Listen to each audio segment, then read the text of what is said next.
Walk slowly, but never backward. On the first day of class, Jerry Yulesman, a professor at the University of Florida, divided his film photography students into two groups. Everyone on the left side of the classroom, he explained, would be in the quantity group. They would be graded solely on the amount of work they produced. On the final day of class, he would tally the number of photos submitted by each student. 100 photos would rate an A, 90 photos A, B, 80 photos a C, and so on. Meanwhile, everyone on the right side of the room would be in the quality group.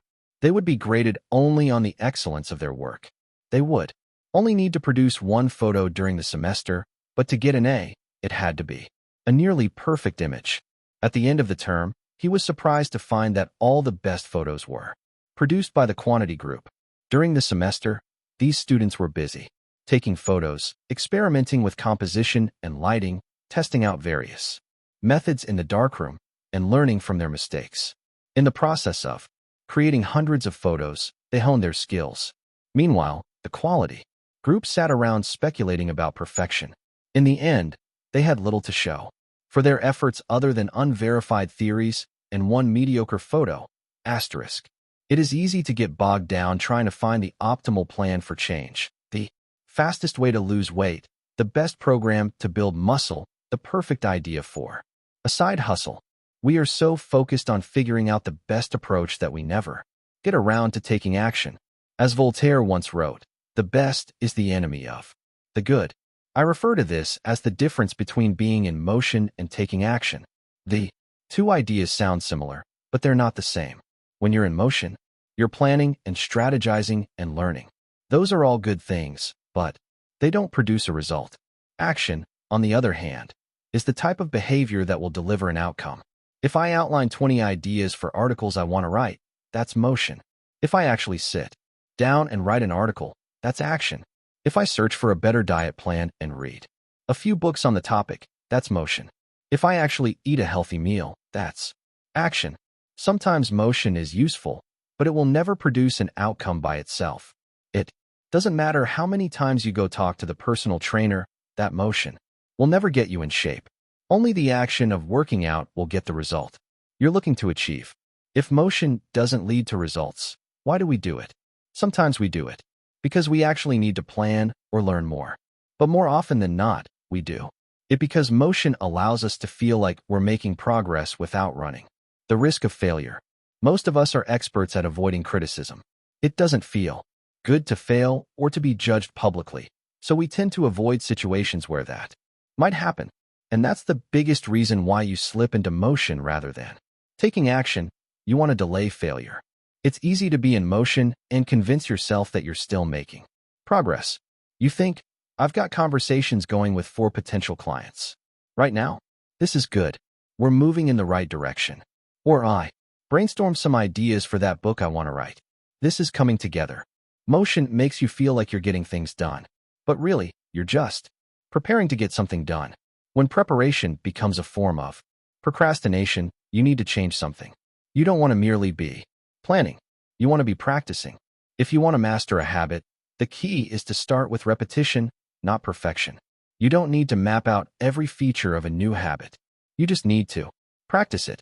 This is the first takeaway of the third law. You just need to get your reps in. How long does it actually take to form a new habit? Habit formation is the process by which a behavior becomes progressively more automatic through repetition. The more you repeat an activity, the more the structure of your brain changes to become efficient at that activity.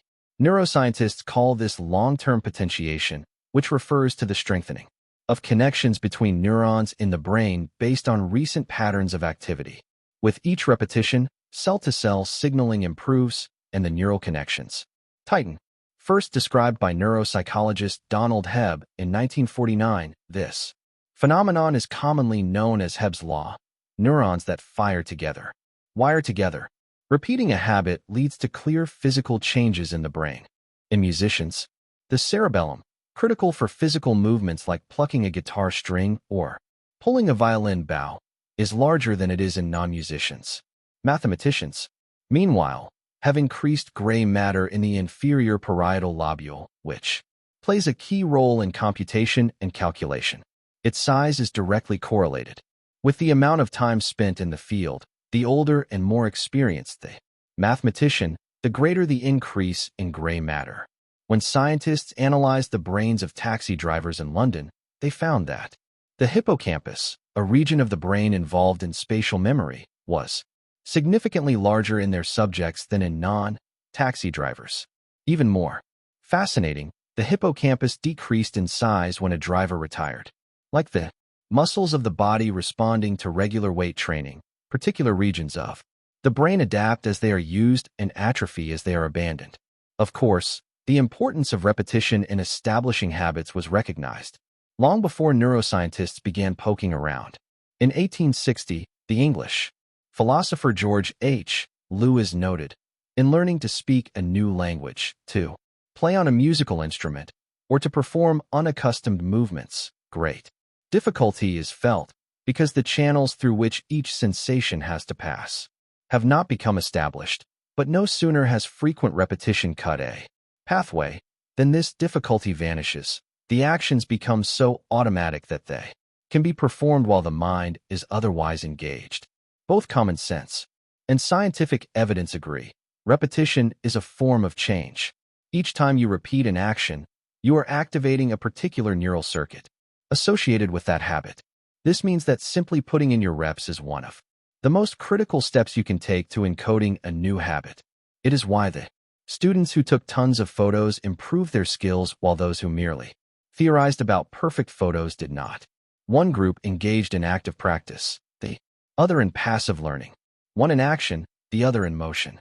All habits follow a similar trajectory from effortful practice to automatic behavior, a process known as automaticity. Automaticity is the ability to perform a behavior without thinking about each step, which occurs when the non-conscious mind takes over. It looks something like this. The habit line. On the following page, you'll see what it looks like when researchers track the level of automaticity for an actual habit, like walking for 10 minutes each day. The shape of these charts, which scientists call learning curves, reveals an important truth about behavior change. Habits form based on frequency, not time. Walking 10 minutes per day. One of the most common questions I hear is, how long does it take to build a new habit? But what people really should be asking is, how many does it take to form a new habit? That is, how many repetitions are required to make a habit automatic? There is nothing magical about time passing with regard to habit formation. It doesn't matter if it's been 21 days or 30 days or 300 days. What matters is the rate at which you perform the behavior. You could do something twice in 30 days or 200 times. It's the frequency that makes the difference.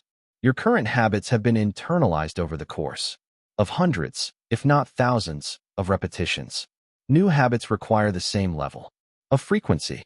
You need to string together enough successful attempts until the behavior is firmly embedded in your mind and you cross the habit line. In practice, it doesn't really matter how long it takes for a habit to become automatic. What matters is that you take the actions you need to take to make progress.